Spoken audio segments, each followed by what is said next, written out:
ओम शांति। हैप्पी दिवाली। दिवाली की सभी को बहुत बहुत मुबारकें। Diwali is a festival of lights. हम सबको लाइट्स बहुत अच्छी लगती है ना। हम सब लाइट्स की तरफ ही आकर्षित होते हैं।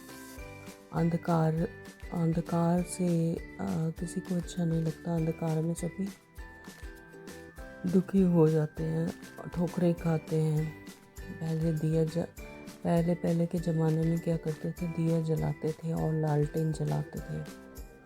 धीरे धीरे टाइम बदला तो एक बटन दबाया तो अंधकार दूर हो गया।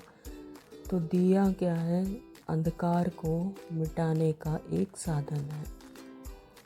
तो रोशनी में जब सब स्पष्ट हो जाता है। रोशनी क्यों अच्छी लगती है?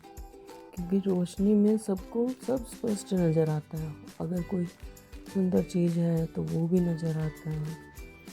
अगर कोई बुरी चीज़ है, नुकीली है या नुकसान वाली चीज़ है तो वो भी नज़र आती है और हम क्या करते हैं, उससे अपना बचाव कर सकते हैं। तो वास्तविक अर्थ रोशनी का असल में वास्तविक अर्थ क्या है? आज दुनिया मेटलिस्टिक हो चुकी है। मेटलिस्टिक वेल्थ बहुत है, रोशनी है, लेकिन वो आंतरिक खुशी नहीं है। बाहरी खुशी तो है, एक्सटर्नल, लेकिन आंतरिक खुशी नहीं है। बहुत कुछ खरीदते हैं, वस्तु, सोना, चांदी, चमक धमक सब कुछ है, लेकिन जीवन के अंदर वो आंतरिक खुशी नहीं है जो होनी चाहिए। जीवन में आंतरिक खुशी, रोशनी, खुशी, आनंद आत्मा में कहाँ से आती है? सृष्टि के आदि मध्य अंत को जानने से आत्मा के अंदर आंतरिक ज्ञान आता है। तो आत्मा के अंदर खुशी, सुख, चैन, आनंद, जब अपने आप की स्मृति आती है कि आत्मा को याद आता है कि मैं परमात्मा आत्मा के संतान, इन खुशी, सुख, चैन ये तो मेरे ही अंदर है। तो ये जब स्मृति आती है तो उसे खुशी आती है। तो वो खुशी आएगी आत्मा को अपना स्वरूप जानने से, अपनी स्मृति याद दिलाने से। तो एक नई प्रकार की रोशनी आ जाती है और आत्मा स्वयं को भरपूर महसूस करती है और अनुभव होता है कि आत्मा भरपूर है। तो दिवाली पर एक है श्री लक्ष्मी जी की का पूजन का। तो श्री लक्ष्मी जी की रोशनी और स्वच्छता में से ही आते हैं। लक्ष्मी जी जहाँ रोशनी होगी और जहाँ स्वच्छता होगी वहाँ आते हैं। जहाँ अंधेरा होगा वहाँ लक्ष्मी जी नहीं आती। आह्वान करते हैं तो रोशनी करते हैं, खूब रोशनी करते हैं, चमाते लाइटें लगाते हैं और स्वच्छ घर रखते हैं, है ना, अंदर बाहर से। तब कहते हैं कि लक्ष्मी का आगमन होता है। तो आत्मा के अंदर सच्चा ज्ञान जब आता है तब हमारे अंदर वो लक्षण, दिव्य गुण हमारे अंदर आते हैं ज्ञान से। तब होता है लक्षणों का आना, यानी सच्ची लक्ष्मी का आना, ज्ञान धन। कहावत भी है कि when money is lost, nothing is lost. When health is lost, something is lost. When character is lost, everything is lost.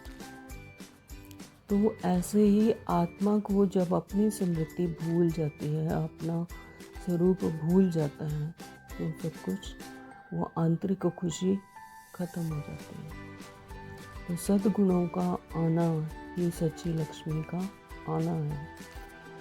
Diwali के दिन गिफ्ट का लेन देन भी खूब करते हैं। तो अगर इस दिन सद्गुणों का लेन देन किया जाए, सद्गुणों की धारणा अपने अंदर की जाए और बजाय कि मेटलिस्टिक चीज़ों का लेन देन करने की बजाय अगर हम किसी को अपनापन दे दें, मीठी मुस्कान, अच्छी बातें, अच्छे बोल, किसी के अच्छे बोल कर ये ज्ञान धन बांटने से, अविनाशी धन बांटने से उसको आंतरिक खुशी मिलेगी। जो चीज़ें लेते हैं देते हैं या और कपड़े वस्त्र इस तरह की कोई भी चीज़ लेते हैं तो वो क्या करते हैं, वो तो अलमारियों में भर देते हैं, कबर्ड्स में भर के रख देते हैं और थोड़े दिनों बाद भूल भी जाते हैं कि कहाँ किसने कब क्या दिया था। लेकिन अगर किसी को कोई ऐसी बात बोल दी जाए कि उसको अगर 15 साल में अगर कोई बात कही हुई है तो उसको अपने 40वें साल में भी वो याद रहते कि आपने मुझे उस टाइम पर ये बात कही थी और तो मेरा जीवन बदला और मुझे वो बात अभी तक भी याद है। तो अविनाशी धन बांटना चाहिए। पर परमात्मा सागर है बेहद का, सागर द्वारा हमें मिलता है। और अगर हम ज्ञान धन अगर किसी और को देंगे तो हमारा वो ज्ञान बढ़ता जाएगा। ज्ञान देने से और भी बढ़ता जाता है। और जो दूसरों की दवाएं मिलती है वो अलग, तो खुशी का खजाना और ही बढ़ता जाएगा। तो हमारी खुशी का भी खजाना बढ़ता जाएगा क्योंकि दूसरे को उसको आत्मा को सुख मिला। तो आत्मा को खुशी देने से हमारी भी खुशी बढ़ती जाती है। देवता मतलब होता है देने वाला। देवता का मंदिरों में भी देखते हैं कि जो मूर्तियां लगाई हुई हैं उनका हाथ हमेशा देने वाला। अब लक्ष्मी जी का हाथ भी हमेशा खुला रहता है, गोल्ड कॉइन्स निकल रहे हैं।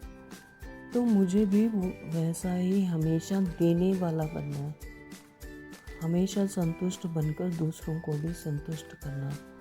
यानी परमात्मा ने जैसे हमें ज्ञान धन दिया वैसे ही दूसरों को भी देना। तो सभी का अविनाशी धन से भरपूर करना। लाइट हम क्या करते हैं, दिवाली में सारे कबर्ड्स साफ करते हैं, लेकिन मन के कबर्ड्स में तो अंधेरा है, वहाँ तो कोई लाइट नहीं, वहाँ साफ नहीं करते।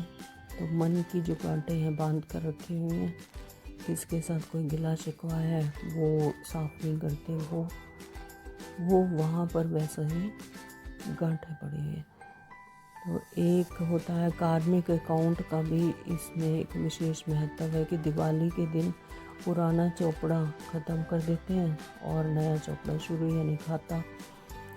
तो जो बिजनेस के नए खाते होते हैं वो शुरू करते हैं और पुराने चोपड़े को बंद कर दिया जाता है।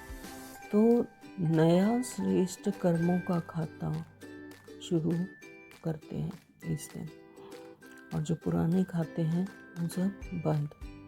गणेश जी की पूजा करते हैं तो यानी स्व की पहचान, सेल्फ रियलाइजेशन, आत्मिक विजडम जब आती है तो कोई विघ्न नहीं आता, फिर कोई विघ्न नहीं रहेगा। हम ही विघ्न विनाशक बन जाते हैं और हर तरफ सफलता ही होगी। अंदर बाहर एक समान ही रहना, ये क्या है, मेरे पुण्य खातों का जमा होता जाएगा। मेरे पुण्य का खाता जब हम अंदर से और बाहर से एक समान होते हैं तो ये हमारे पुण्य का खाता बनता है। तो पुराने खाते को देही अभिमानी बनकर आत्मिक स्मृति से परमात्मा के सानिध्य में रहकर समाप्त करना है। पुराने खातों को बंद करना है और नए खातों को जमा करना। तो हर एक आत्मा की ज्योत जागृत हो जाए, ऐसे दीप से दीप जले, आत्म दीप जले, ऐसे अपनी ज्योत को जगा कर रखना और तब होगी सच्ची दिवाली। ओम शांति। Thank you Baba.